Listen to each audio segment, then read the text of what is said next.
नमस्कार। आज के इस लाइव सेशन में बात करेंगे शिक्षा मनोविज्ञान से संबंधित महत्वपूर्ण प्रश्न। ये महत्वपूर्ण प्रश्न एक प्रश्न आपके सामने है। इस प्रश्न से संबंधित मैं आपके साथ साथ व्याख्या करता रहूंगा और इससे व्याख्या करने से जैसे आपने बहुत सारी किताबों के माध्यम से मनोविज्ञान के बारे में पढ़ रखा है, तो उसके साथ साथ जब ये व्याख्या करते रहेंगे तो आपके साथ साथ में रिवीजन भी होता रहेगा और साथ साथ में आप लोग प्रश्न भी पूछते रहिएगा। शुरुआत करते हैं पहले प्रश्न से। देखिए प्रश्न आपके सामने और इसका आप उत्तर भी दे सकते हो साथ साथ में। पहला प्रश्न आपके सामने, मनोविश्लेषणवादियों के अनुसार अतृप्त असामाजिक इच्छाओं का संबंध किससे है? मनोविश्लेषणवादी कौन? महत्वपूर्ण प्रश्न में अगर आपको बताऊं, महत्वपूर्ण ये प्रश्न इसलिए क्योंकि यहाँ मनोविश्लेषणवादी सिगमंड फ्रायड की थ्योरी पूछी जा रही है और सिगमंड फ्रायड के अनुसार अतृप्त असामाजिक इच्छाओं का संबंध किससे है? यहां थोड़ा सा समझना है। सुखद इच्छाओं का संबंध किससे है? पार्श्विक प्रवृत्ति का संबंध किससे है? नैतिकता से है, इदम से है, अहम से है या फिर परम अहम से है? यहां ध्यान रखना, इदम का इसका दूसरा नाम क्या बताया? इड बताया। Id, ego, super ego. Id, ego और सुपर ईगो, ये इसके अंदर बताया गया। इसका संबंध किससे है? इसका संबंध है इदम से। 2 नंबर इसका उत्तर सही होगा। नेक्स्ट अगला प्रश्न, दूसरा प्रश्न देखो, निम्न में से कौन सा संवेग युयुत्सा की मूल प्रवृत्ति से संबंधित है? देखिए एक मूल प्रवृत्ति और मूल प्रवृत्ति पर एक आधारित संवेग, यहां ध्यान से समझना है। विलियम मैकडूगल के द्वारा 14 मूल प्रवृत्तियां बताई गई और उस मूल प्रवृत्तियों पर कुछ संवेग बताए गए। यहां मूल प्रवृत्ति पर आधारित है क्या है? संवेग। देखिए मूल प्रवृत्ति क्या बताई गई? युयुत्सा। यहां समझना, युयुत्सा क्या करने की इच्छा? युद्ध करने की इच्छा। जब व्यक्ति के अंदर युद्ध करने की इच्छा हो, युद्ध करने की इच्छा हो, उस समय संवेग कौन सा होगा? भय का होगा। अब देखो युद्ध करना है तो भय का कैसे हो सकता है? डर होगा नहीं, उसको तो युद्ध करना है। क्रोध है, फिर ईर्ष्या है, ईर्ष्या जलन, यहां युद्ध नहीं होगा ना, बैठे बैठे ईर्ष्या कर लो। फिर उसके बाद में प्रेम करने वाले युद्ध कैसे कर सकते हैं भला? तो यहां सही उत्तर इसका क्या होगा? क्रोध। यहां समझना है, मनोविज्ञान हमेशा समझ पर आधारित रही है। आप जितना अच्छे तरीके से आप इसको समझोगे, आप प्रश्नों का उत्तर बहुत आसानी से दे पाओगे। अब देखिए ये प्रश्न देखो आप, फ्रायड ने व्यक्तित्व को बांटा है। फ्रायड ने व्यक्तित्व को कितने भागों में विभाजित किया, कितने वर्गों में विभाजित किया फ्रायड के द्वारा व्यक्तित्व को? यहां ध्यान समझना, 3 भाग तो इसके बताए गए हैं कि फ्रायड ने कितने में बांटा, तो हम अच्छी तरह से समझ सकते हैं कि फ्रायड ने 3 भागों के अंदर बांटा। अब 3 भाग कौन कौन से हैं? पहला ऑप्शन देखिए, इदम, अहम, परम अहम, जिसे हम कहते हैं इड, ईगो और सुपर ईगो। दूसरा देखो अहम, इदम, परम अहम। फिर देखिए तीसरे ऑप्शन के अंदर परम अहम, अहम और इदम। चौथे ऑप्शन के अंदर परम अहम, इदम और अहम। यहां ध्यान रखना है, ये ऑप्शन है 1 नंबर, इदम, अहम और परम अहम। और 3 नंबर ऑप्शन देखिए, परम अहम, अहम और इदम। यहां ये सही क्रम है और ये क्रम उल्टा क्रम है। ये कैसा है? उल्टे क्रम से है। तो इड, ईगो और सुपर ईगो, ये तो है सही क्रम से, और फिर सुपर ईगो और इड, ये उल्टे क्रम से पूछा जा रहा है। तो यहां सही क्रम होगा कितने नंबर ऑप्शन? 1 नंबर ऑप्शन, जो आप सही उत्तर बता रहे हो ये सही होगा। नेक्स्ट अगला प्रश्न देखो, निम्न में से कौन सा व्यक्तित्व का भाग तार्किक रूप से नियंत्रित है ना? व्यक्तित्व के कौन से में? देखिए किसके अंदर? इड में देखिए, इड के अंदर, किसके अंदर? या फिर ईगो में, या फिर किसके अंदर? सुपर ईगो के अंदर। ये कौन सा जो व्यक्तित्व का भाग है जो तर्क ज्यादा करता है? देखिए तर्क कौन करेगा? जिसको वास्तविकता की जानकारी होगी। जिसको वास्तविकता की जानकारी नहीं हो, तर्क नहीं कर सकता। तार्किक रूप से नियंत्रित है, जो कि वास्तविकता के नियम पर आधारित। देखो यहां समझ में लीजिए, यहां समझ में आ सकता है, प्रश्न को अच्छी तरह से हम पढ़ेंगे तो यहां बात आती है परम अहम। परम अहम नैतिकता से संबंधित है, फिर बात आती इदम, इदम को इद कहते हैं, इसमें तर्क नहीं है, ये तो केवल अतृप्त इच्छाओं की पूर्ति चाहता है। फिर आती है अहम, और लिबाई भी जो एक लिबिडो शब्द का प्रयोग किया था, जो कि किससे संबंधित था, काम प्रवृत्ति से संबंधित था। तो यहाँ पर इद, ईगो, सुपर ईगो, इदम, अहम और परम अहम। तो वास्तविकता का संबंध किससे, अहम से। किससे संबंधित है, अहम से संबंधित है वास्तविकता। नेक्स्ट अगला प्रश्न, व्यक्तित्व का कौन सा भाग समाज के नैतिक मूल्यों और आदर्शों पर विकसित है। देखिए बहुत अच्छा प्रश्न है, हर एक प्रश्न हर एक भाग को क्लियर कर रहा है। देखिए जहां इड समझना है, हमें ईगो को समझना है और सुपर ईगो को समझना है, तो हर एक भाग एक को क्लियर किए जा रहा है। तो यहाँ नैतिक मूल्य की बात आती है, आदर्शों की बात आती है, और नैतिक मूल्य और आदर्शों की जब बात आती है उसका संबंध किससे, इद से नहीं है। अहम वास्तविकता संबंधित है, और नैतिकता का कमांडर कौन है, परम अहम है। यहाँ नैतिकता का कमांडर कौन होगा, परम अहम होगा, या परा अहम कह सकते हैं इसको। यह देखिए अच्छी तरह से हमें समझ में आ गया। नेक्स्ट अगला प्रश्न है, फ्रायड के अनुसार किस अवस्था में कामेच्छाएं सापेक्ष रूप से निष्क्रिय रहती है। देखिए फ्रायड ने मुख्य अवस्था, बुद्धि अवस्था, फ्रायड के द्वारा जो अवस्थाएं बताई गई, इसमें देखिए इस अवस्थाओं में इन्होंने इस काम की इच्छाओं के बारे में बताया था। तो इस तीन जो ऑप्शन है, अहम है, परम अहम है, सूक्ष्म अहम है, ये इससे संबंधित नहीं है। और अगर इसमें अगर देखा जाता, यहाँ एक अगर ऑप्शन और जोड़ दिया जाता, अगर ऑप्शन इसमें इदम जोड़ दिया जाता, तो यहाँ पर उत्तर दिया जा सकता था। तो यहाँ 1 नंबर उत्तर सही होगा। कितने नंबर, 1 नंबर। कौन सा, मुख्य। निम्नलिखित में से कौन सा हमारे इंद्रिय सुख की इच्छाओं का भंडार ग्रह है। सुख का भंडार ग्रह किसे कहते हैं, आनंद का घर किसे कहते हैं। देखिए इस तरह से प्रश्न पूछे जा सकते हैं, को किसको सुख की इच्छाओं का भंडार ग्रह कहते हैं, किसको आनंद का घर कहते हैं। ढंग से समझिएगा, किसको आनंद का घर कहते हैं। इदम, अहम, परम अहम, सूक्ष्म अहम। आनंद का घर जो सुखद इच्छाओं की पूर्ति चाहता है, वही आनंद का घर है। और सुखद इच्छाओं की पूर्ति कौन चाहता है, इद चाहता है। इद सुखद इच्छाओं की।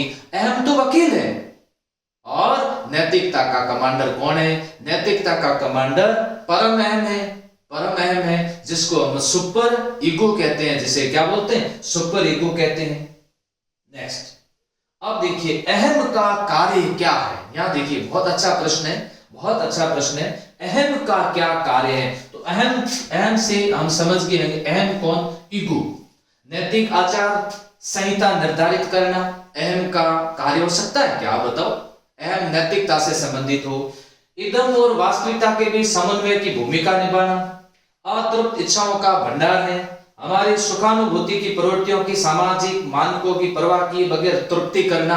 नहीं नहीं नहीं नहीं। अब यहां पहले ऑप्शन आता है नैतिक आचार संहिता निर्धारित करना, इसका काम नहीं है। तो दूसरा बिल्कुल राइट ऑप्शन है, इदम और वास्तविकता, इदम और वास्तविकता के समन्वय की क्या करना, भूमिका। मैं बार बार आपको ये बताने जा रहा हूं, जब कभी अहम की बात आती है तो तर्क की बात आएगी, अहम की बात आएगी तो वास्तविकता की बात आएगी। और तर्क ज्यादा करेगा, इसलिए इसको किसकी संज्ञा दी गई है, वकील की संज्ञा दी गई है, इसको पुलिसमैन की संज्ञा दी गई। और ये वास्तविकता पर आधारित है। किस पर आधारित है बताओ, वास्तविकता पर आधारित है। अगला प्रश्न, शेल्डन ने व्यक्तित्व को किस आधार पर वर्गीकृत किया। देखिए शेल्डन का व्यक्तित्व का वर्गीकरण, शेल्डन के द्वारा व्यक्तित्व का वर्गीकरण, क्रिस्मर के द्वारा व्यक्तित्व का वर्गीकरण, और दूसरा किसके द्वारा, यूंग के द्वारा दिया गया व्यक्तित्व का वर्गीकरण। हमें ये बहुत अच्छी तरह से याद करना है। जैसे हिप्पोक्रेटस ने किस आधार पर व्यक्तित्व का वर्गीकरण दिया, स्प्रेंगर ने किस आधार पर व्यक्तित्व का वर्गीकरण दिया, और सबसे महत्वपूर्ण व्यक्तित्व का वर्गीकरण कौन सा है, किस आधार पर ये व्यक्तित्व का वर्गीकरण दिया गया।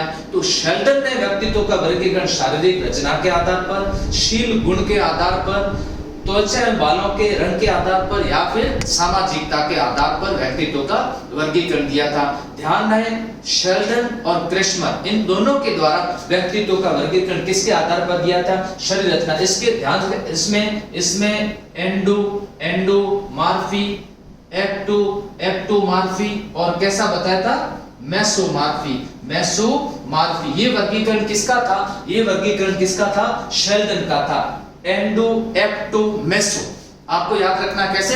Endo, ecto, meso. ये किसका है? ये व्यक्तित्व का वर्गीकरण किसका है? शेल्डन का ये व्यक्तित्व का वर्गीकरण है। अब दूसरा बात आता है व्यक्तित्व वर्गीकरण क्रेशमर का, तो हमें याद रखना पी ए ए और D. P A A D ये किसका व्यक्तित्व का वर्गीकरण है? ये है व्यक्तित्व का वर्गीकरण किसका? क्रेशमर का। पिकनिक है, एथलेटिक है, एस्थेनिक है, डायस्प्लास्टिक है। डायस्प्लास्टिक है। अंतर्मुखी बहिर्मुखी व्यक्तित्व का वर्गीकरण किसने दिया था? आप बताओ। अंतर्मुखी और बहिर्मुखी व्यक्तित्व का वर्गीकरण किसके द्वारा दिया गया? ये आप बताइएगा कमेंट करके। नेक्स्ट अगला प्रश्न देखते हैं, क्या कौन सा प्रश्न है अपने सामने। देखिए, असमायोजन परिणाम है। यह बहुत अच्छा प्रश्न है। असमायोजन परिणाम है किसका है? असमायोजन किसका परिणाम है? कुंठा का है, तनाव का है, संघर्ष का है, या सभी का है? जब व्यक्ति की इच्छाओं की पूर्ति नहीं हो पाती है तब व्यक्ति कैसा हो जाता है? कुंठित हो जाता है। जब व्यक्ति के ऊपर बाहरी दबाव ज्यादा हो तो तनाव में आ जाता है। व्यक्ति के मन मस्तिष्क के अंदर बहुत सारे विचारों में जब वो तालमेल नहीं हो पाता है तो संघर्ष की स्थिति हो जाती है।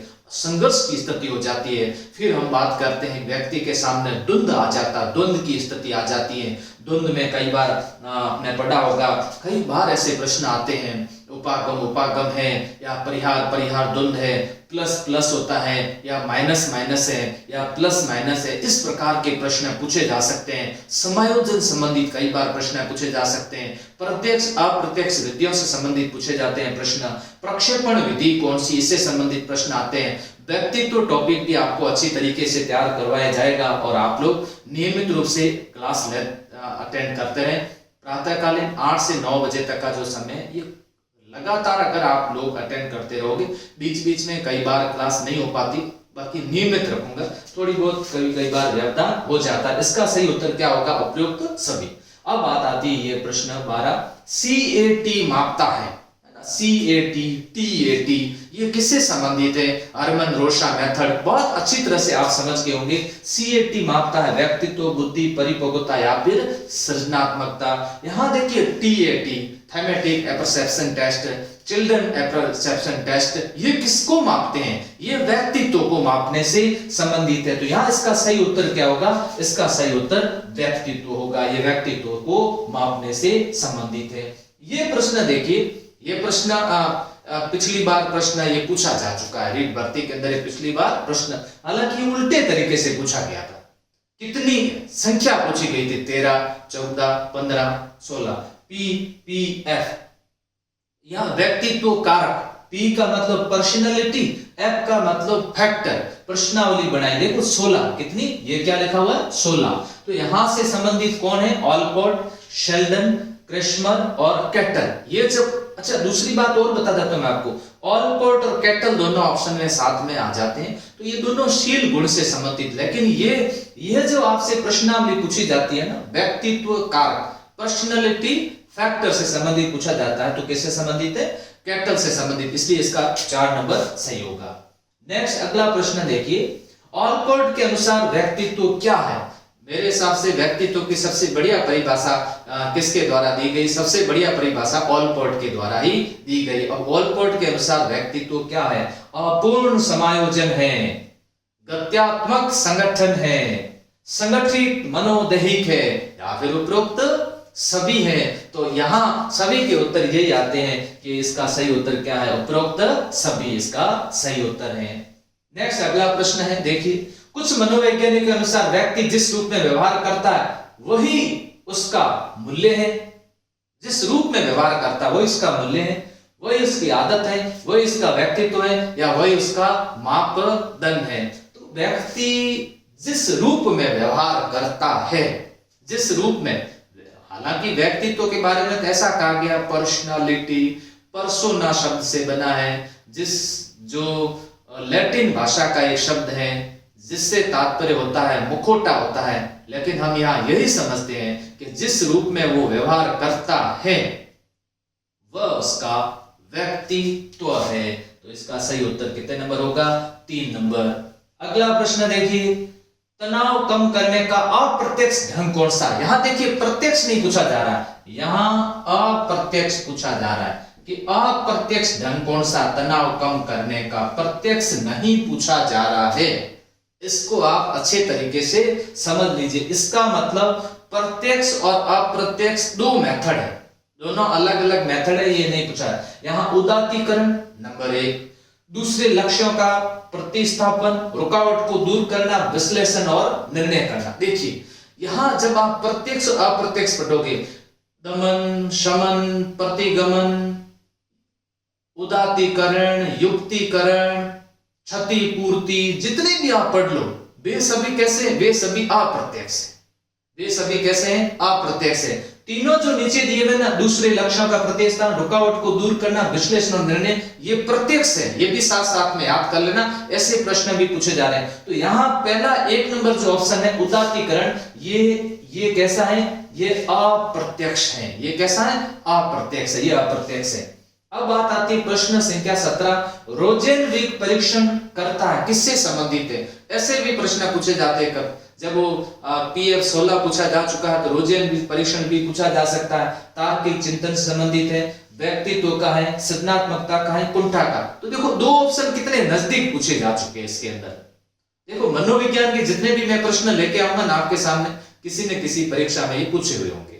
मैं तो चाहता हूं कि ऐसे प्रश्न ही अपन हल करें, क्योंकि मनोविज्ञान का दायरा इतना बड़ा नहीं है और आसानी से उन प्रश्नों पर व्याख्या करनी है मुझे, और जितनी ज्यादा मैं व्याख्या करूंगा इतनी ही बातें आपको समझ में आए। इसमें देखिए कुंठा, इसमें देखिए थोड़ा सा बैक करना, एक बार वापस मैं थोड़ा समझा देता हूं। इसमें देखिए कुंठा, यहां ध्यान समझना, कुंठा, व्यक्तित्व, तार्किक चिंतन और सृजनात्मकता। तो यहां ध्यान समझना, ये साथ में शब्द आ गया कुंठा और यहां पर है व्यक्तित्व। तो दोनों ऑप्शन बहुत नजदीक है, तो इसका सही उत्तर कुंठा है। अगर इसमें कुंठा किससे संबंधित पार्ट से संबंधित आ जाएगा? व्यक्तित्व से आ जाएगा। तो यहां सही उत्तर क्या होगा? 4 नंबर इसका सही उत्तर होगा। नेक्स्ट अगला प्रश्न क्या है? लियोपोल्ड बेलक ने निम्न में से किस परीक्षण को विकसित किया था? लियोपोल्ड बेलक के द्वारा कौन सा परीक्षण विकसित किया गया? CAT, TT, CT, MBTI और DAT। बहुत अच्छी तरह से आप उत्तर दे सकते हो। CAT परीक्षण कब विकसित किया गया? एक तो आप मुझे ये उत्तर दीजिए, दूसरा आप मुझे उत्तर दीजिए TAT परीक्षण किसने बनाया था? एक प्रश्न मैं आपसे और पूछ लेता हूं, SAT परीक्षण किसके द्वारा बनाया गया? ये इन प्रश्नों के आप साथ साथ में मुझे उत्तर देते रहिए। CAT, TAT और SAT, TAT और CAT ये परीक्षण कब बना था? इसके साथ साथ में आप कमेंट बॉक्स के अंदर उत्तर दीजिएगा। नेक्स्ट अगला प्रश्न कौन सा, उसकी ओर बढ़ते हैं। देखिए प्रक्षेपण विधि द्वारा किसका अध्ययन किया जाता है? यहां ध्यान सुनना, प्रक्षेपी मेथड की बात आती है, उसके द्वारा किसका अध्ययन किया जा सकता है? ये व्यक्तित्व से संबंधित, जब व्यक्तित्व टॉपिक पढ़ेंगे उसमें ये ज्यादा पढ़ने को मिलेगा कि प्रक्षेपी विद्या कौन सी है और अप्रक्षेपी विद्या कौन सी है। यहां ध्यान से समझना, प्रक्षेपण का मतलब होता है फेंकना, प्रक्षेपण करना, फेंकना। रॉकेट का प्रक्षेपण किया गया, जैसे अब एक हमारे द्वारा या आपके द्वारा किसी भी के ऊपर हम किसी पर अपनी नजर डालते हैं, किसी के ऊपर अपनी नजर डालते हैं, तो जनरली यही होता है कि हम उसके बारे में वही सोचते हैं जो हम खुद हैं। व्यक्ति जो जैसा होता है वो दूसरों के बारे में वैसा ही सोचता है। वो हम किसी भी वस्तु के ऊपर नजर डालते हैं, उस वस्तु के बारे में हम वैसा ही सोचते हैं जैसे अपने मस्तिष्क में ये चीजें चल रही होती हैं। तो ऐसी स्थिति के अंदर यह प्रक्षेपण होता है। चेतन मन का देखिए ध्यान समझना, चेतन में व्यक्ति अपने अंदर क्या चल रहा है ये चेतन में नहीं बताता है। दूसरा अचेतन अभिप्रेरणा का ये कह सकते हो, या अचेतन मन का, बुद्धि का या सृजनात्मकता का। तो इसका सही उत्तर क्या होगा? इसका सही उत्तर देखिए, ये जो मन है ये अचेतन मन कितने प्रतिशत है? 90%। इस अचेतन मन को जानने से संबंधित सबसे महत्वपूर्ण विद्या अगर कोई है, और सबसे महत्वपूर्ण विद्या इसी से संबंधित है, और वो कौन सी है? प्रक्षेपण से संबंधित है। ये सबसे महत्वपूर्ण, बहुत इंपॉर्टेंट है। इससे संबंधित प्रश्न पूछे भी जाते हैं कई बार, और आप लोग अच्छे से तैयार करें। नैतिक तर्क का अवस्था सिद्धांत किसने स्पष्ट किया, किसके द्वारा प्रतिपादित किया गया। नैतिकता संबंधित बहुत अच्छे तरीके से मेरे द्वारा वीडियो अपलोड किए जा चुके हैं, उसको आप ढंग से देखिएगा। मुझे ऐसा विश्वास है कि उसमें आपका एक भी प्रश्न गलत नहीं होगा। यहां देखिए कोहलबर्ग, लियोपोल्ड, बेलक, ऑलपोर्ट और एडलर। बस अभी आपको स्पष्ट कर दूं, नैतिकता संबंधित किसने, एक तो जीन पियाजे ने और दूसरा लॉरेंस कोहलबर्ग ने, इन्होंने सिद्धांत दिया। जीन पियाजे के सिद्धांत को ही आगे बढ़ाया, किसने बढ़ाया, लॉरेंस कोहलबर्ग के द्वारा उसको आगे बढ़ाया गया, विकसित किया गया। लॉरेंस कोहलबर्ग ने उसकी कितनी अवस्थाएं बताई थी, 6 अवस्थाएं बताई थी। और कितने स्तर बताए थे, 3 स्तर बताए थे, 3 स्तर और फिर अवस्थाएं कितनी, 6 अवस्थाएं बताई गई थी लॉरेंस कोहलबर्ग के द्वारा। अब देखिए अगला जो प्रश्न है बहुत इंपॉर्टेंट प्रश्न है। क्यों इंपॉर्टेंट है, इसके अंदर जो बात बताई गई उसको पहले आप ध्यान से समझिएगा। कोहलबर्ग के सिद्धांत के अनुसार कौन सी अवस्था पर एक व्यक्तित्व का निर्णय, देखो एक व्यक्ति का निर्णय, देखो दूसरों के अनुमोदन, पारिवारिक आकांक्षाओं, पारंपरिक मूल्यों एवं समाज के नियमों पर आधारित होता है। हमें जल्दबाजी नहीं करनी, समझना है इस बात को। यहां बहुत अच्छी तरीके से प्रश्न समझ में आने पर ऑप्शन पे जाना है। पक्ष पारंपरिक, अग्र पारंपरिक, भविष्य पारंपरिक या पूर्व पारंपरिक। देखिए यहां ये पहला स्तर आता है, पूर्व पारंपरिक नहीं हो सकता, क्योंकि हमें पता है 3 अवस्थाएं होती हैं। 3 अवस्थाएं होती हैं, कौन सी, एक होती है पूर्व और एक होती है पारंपरिक और दूसरी होती है उत्तर पारंपरिक। यहां उत्तर पारंपरिक कहो या अग्र पारंपरिक कहिए, या देखिए ये भविष्य पारंपरिक ऐसा कोई शब्द प्रयोग नहीं किया गया। अग्र हो सकता है, ये अग्र, ये पूर्व है तो ये पारंपरिक है। यहां पक्ष पारंपरिक ये है उत्तर पारंपरिक, इसे कहते हैं। तो देखिए इसके अंदर जो अवस्थाएं बताई थी, पूर्व पारंपरिक नहीं हो सकता। पारंपरिक के अंदर इसकी 2 अवस्थाएं आपने पढ़ा होगा, इसकी 2 अवस्थाएं कौन कौन सी, इसकी 2 अवस्थाएं, इसकी एक अवस्था थी, इसकी अवस्था थी प्रशंसा की अवस्था, दूसरी कौन सी थी, कानून की अवस्था। इसके अंदर कौन सी आती, सामाजिक समझौते की, और लास्ट में कौन सी थी, विवेक या सार्वभौमिक सत्ता की अवस्था जिसे कह सकते हैं। तो इसके अंदर ऑप्शन कौन सा है, उत्तर आ रहा है। देखिए इसके अंदर पारंपरिक कई ऑप्शन के अंदर नहीं है, और कौन सा सही होगा, पक्ष पारंपरिक। इसका सही उत्तर होगा पक्ष पारंपरिक। नेक्स्ट अगला प्रश्न देखिए, अचेतन मन का अध्ययन किया जाता है। देखिए ये बहुत बार ये प्रश्न पूछा जाएगा, जब भी हम मनोविज्ञान के ऑब्जेक्टिव प्रश्न करेंगे, ऐसे प्रश्न हर बार पढ़ने को मिलेगा और ऐसे प्रश्न पूछे गए एग्जाम के अंदर। प्रक्षेपी विधियों द्वारा, अवलोकन द्वारा, साक्षात्कार द्वारा, आत्मकथा द्वारा। आत्मकथा द्वारा नहीं हो सकता, साक्षात्कार द्वारा नहीं हो सकता, अवलोकन विधियों द्वारा भी नहीं किया जा सकता इसका अध्ययन प्रक्षेपी द्वारा ही किया जा सकता है। प्रक्षेपी कौन सी, टीएटी मेथड है, सीएटी मेथड है, हार्मन रोस्टर है, बहुत सारी है, कहानी पूर्ति है, बहुत सारे ऐसे वाक्य पूर्ति है, उससे ये प्रयोग से इसका पता लगाया जा सकता है। सामूहिक अचेतन का कॉन्सेप्ट किसने दिया था। कई बार ऐसे प्रश्न आते हैं कि हमें सिर्फ फैक्ट ही देखना है, तो हमें फैक्ट पर ही अगर बात करनी है तो थोड़ा सा इस तरह से प्रश्न याद रखना। यूंग ने दिया, फ्रायड ने दिया, एडलर दिया या कैरन हॉर्नी के द्वारा दिया गया। इसका सही उत्तर क्या है, 1 नंबर इसका सही उत्तर है, सामूहिक अचेतन का संपर्क दिया था।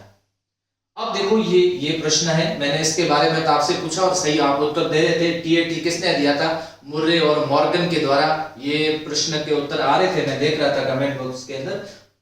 प्रासंगिक अंतर्बोध परीक्षण में से कौन सी सामग्री का उपयोग किया जाता। अब हरमन रोसा होता तो शाही के धब्बों वाले कार्ड होते थे, शाही के धब्बों के कार्ड बने होते थे। इसके अंदर क्या होता था, चित्र मतलब कार्ड।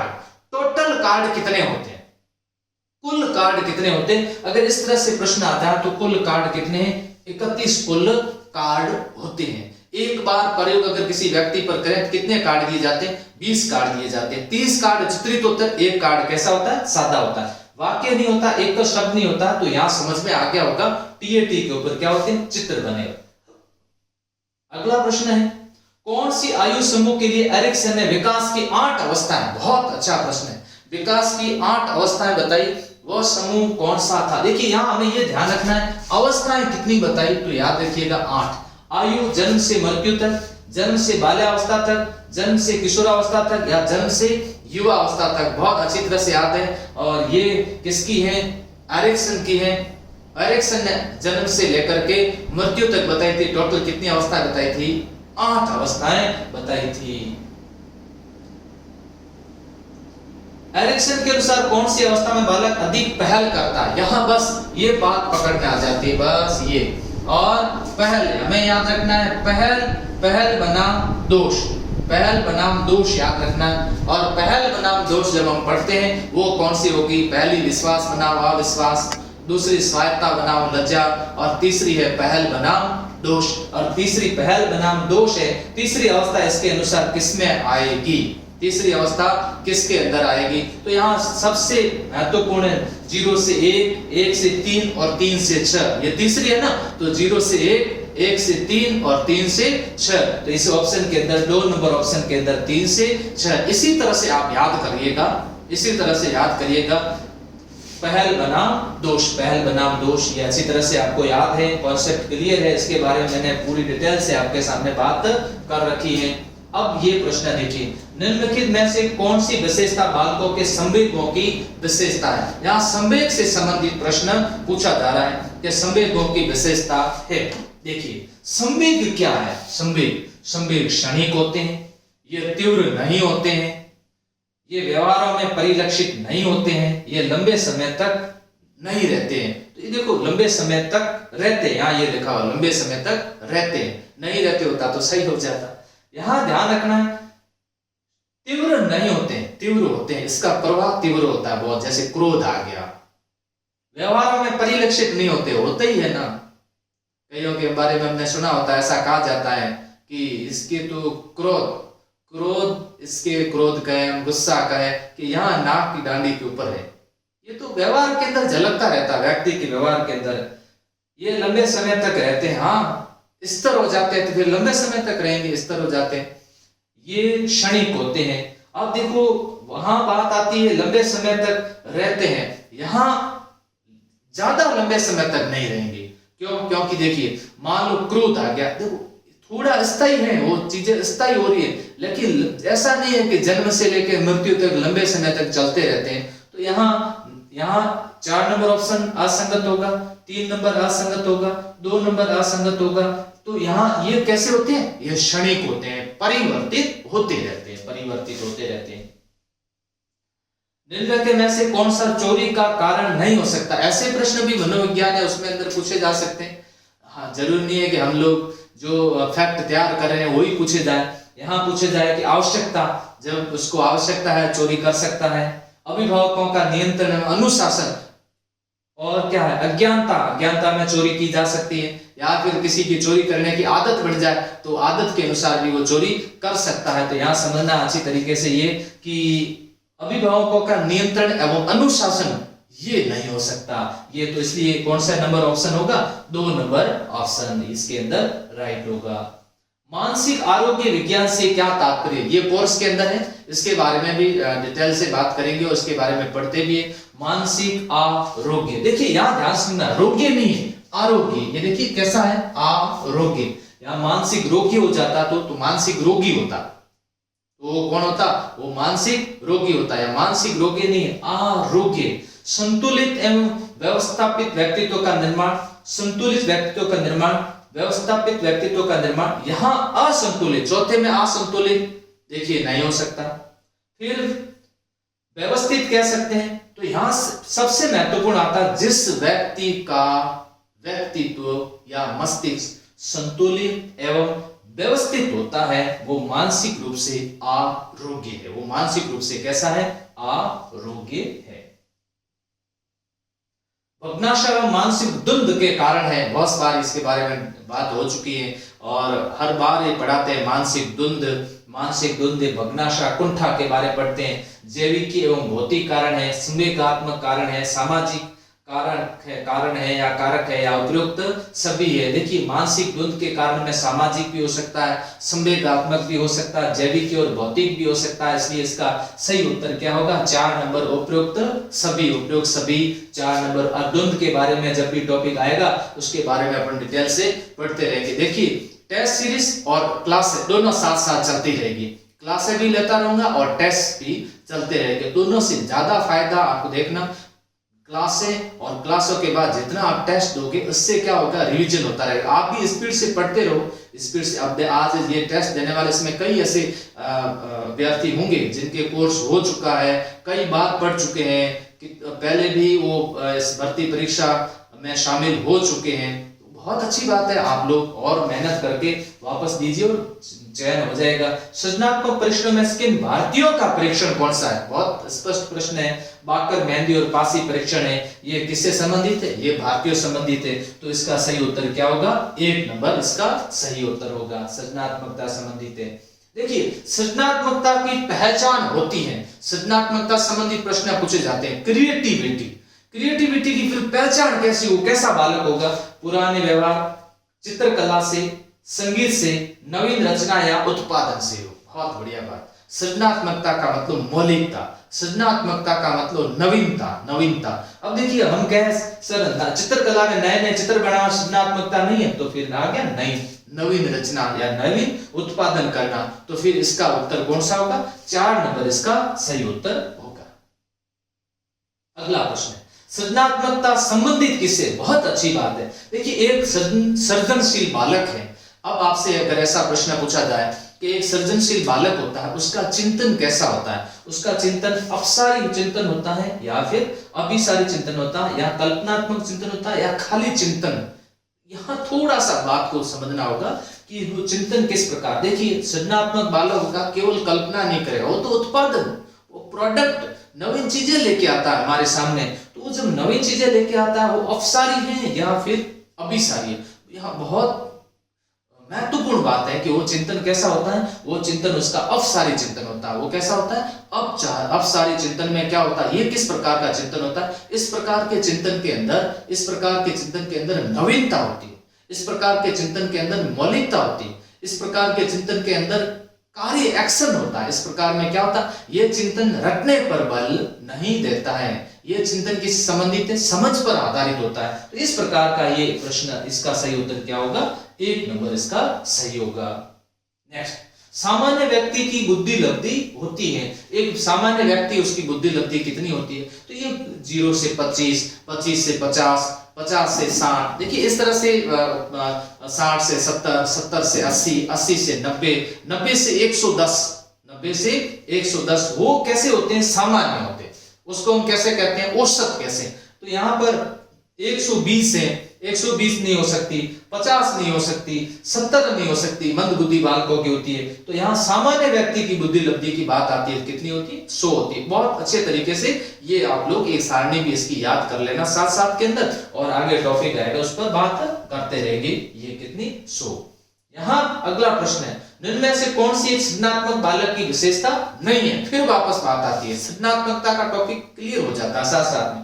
देखो रोमांचकारी, उत्सुक होते हैं ऐसे बालक, कठोर होते हैं या स्वतंत्र होते हैं। ऐसे बालक कभी भी कठोर नहीं होते, ऐसे बालक कभी भी कठोर नहीं होते। सृजनशील जो बालक होगा, एक तो रोमांचकारी होगा, दूसरा रोमांचकारी उसके अंदर देखो नवीनता लाना है तो रोमांच, और बहुत सारी उसके अंदर उत्सुकता होगी, नया नया कार्य करने उसके अंदर उत्सुकता होगी, और वो स्वतंत्र विचारों का होगा। स्वतंत्र ऐसा नहीं है कि वो स्वतंत्र घर से स्वतंत्र हो गया, ऐसा नहीं है, या माता पिता का कहना नहीं मानेगा, ऐसा नहीं। स्वतंत्र कैसा होगा, वो स्वतंत्र विचारों का होगा। तो इसका सही उत्तर यहाँ नहीं है ना, तो क्या होगा, 3 नंबर नहीं है, वो कठोर।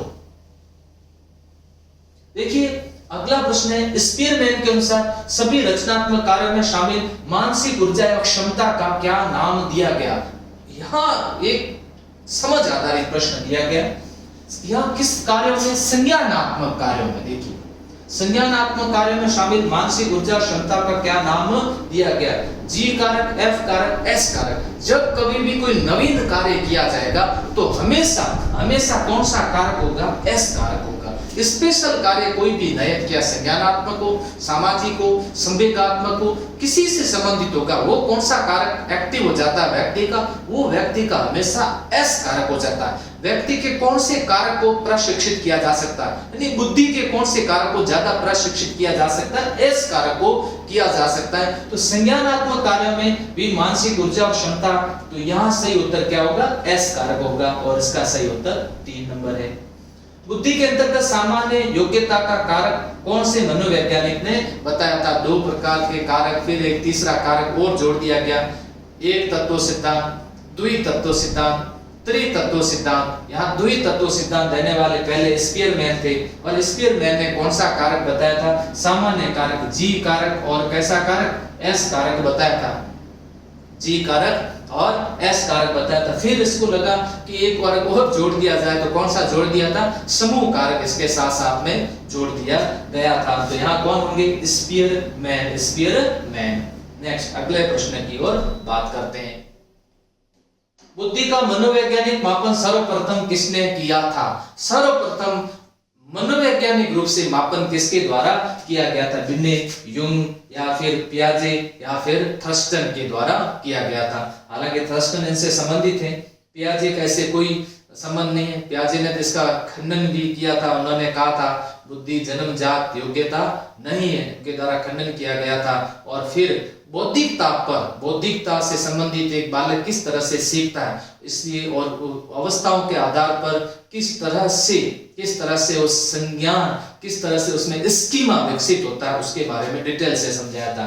यूंग के द्वारा वर्गीकरण किया गया अंतर्मुखी, बहिर्मुखी, उभयमुखी, और अल्फ्रेड बिन्ने के द्वारा। इसका सही उत्तर क्या होगा, अल्फ्रेड बिन्ने होगा। नेक्स्ट, पियाजे के अनुसार 8 वर्ष का बालक कर सकता है। यहां देखिए 8 वर्ष का बालक, ये किसके अनुसार कहा जा रहा है, जीन पियाजे के अनुसार। जन्म से 2 वर्ष, 2 से 7 वर्ष, और 7 से 11 वर्ष, 11 से ऊपर। यहां देखिए संरचनात्मक समस्या सीखना, गुणात्मक समस्या सीखना, क्रियात्मक समस्याएं या प्रयोगात्मक। देखिए वो कौन से चिंतन में आ गया है, कौन से चिंतन में, 8 वर्ष का है, 7 से 11 है ना, तो मूर्त चिंतन में, मूर्त चिंतन के अंदर है। अब कॉन्सेप्ट विकसित हो रहे हैं, उसके कॉन्सेप्ट विकसित हो रहे हैं। प्रयोगात्मक समस्याओं का नहीं हो सकता, क्रियात्मक समस्याएं नहीं हो सकती, गुणात्मक समस्या सीखना नहीं हो सकती, अभी वो नहीं सीख सकता। ये सारी बातें अमूर्त चिंतन में जाएगी। फिर बात आती है संरचनात्मक समस्या सीखना, मतलब यहाँ संरक्षण है, ये सिखाई जा रही है। और संरचनात्मक समस्या सीखना ये किसके अनुसार है, 8 वर्ष का होता है तब सीख सकता। देखिए नया कितना प्रश्न है, ऐसे प्रश्न अब आप जब हल नहीं करोगे, सीखोगे नहीं, तो ये किसी न किसी परीक्षा में पूछे जाते हो, रिपीट हो सकते हैं, कभी ये वापस पूछे जा सकते हैं। अगला प्रश्न, निम्न में से कौन सी संज्ञानात्मक प्रक्रिया है, यहाँ कौन सी, क्या कहा, संज्ञानात्मक प्रक्रिया कौन सी है, संज्ञानात्मक प्रक्रिया कौन सी, खेलना, चिंतन, दौड़ना और प्रतिवर्ती क्रिया। यहाँ अगर आपने जीन पियाजे के सिद्धांत को पढ़ा है तो सारी बातें इसी पर केंद्रित है, मस्तिष्क पर ही केंद्रित है। एक बालक है किस प्रकार से सूचनाओं को ग्रहण करता है, और फिर किस प्रकार रूपांतरण करता है, और रूपांतरण के बाद में किस प्रकार से वो समस्या का क्या करता है, समाधान करता है। सारी बातें इससे संबंधित है। वहां पर खेलना, दौड़ना या प्रतिवर्ती क्रिया, इससे कोई लेना देना नहीं। यहाँ इसीलिए जीन पियाजे ने जो अपना सिद्धांत दिया वो सब इसी पर केंद्रित किया। और किस पर केंद्रित किया, चिंतन पर केंद्रित किया। देखिए जीववाद के बारे में बताया, आत्म केंद्रिता के बारे में बताया उनके द्वारा, या प्राक संप्रतियों के बारे में उनके द्वारा स्पष्ट किया गया।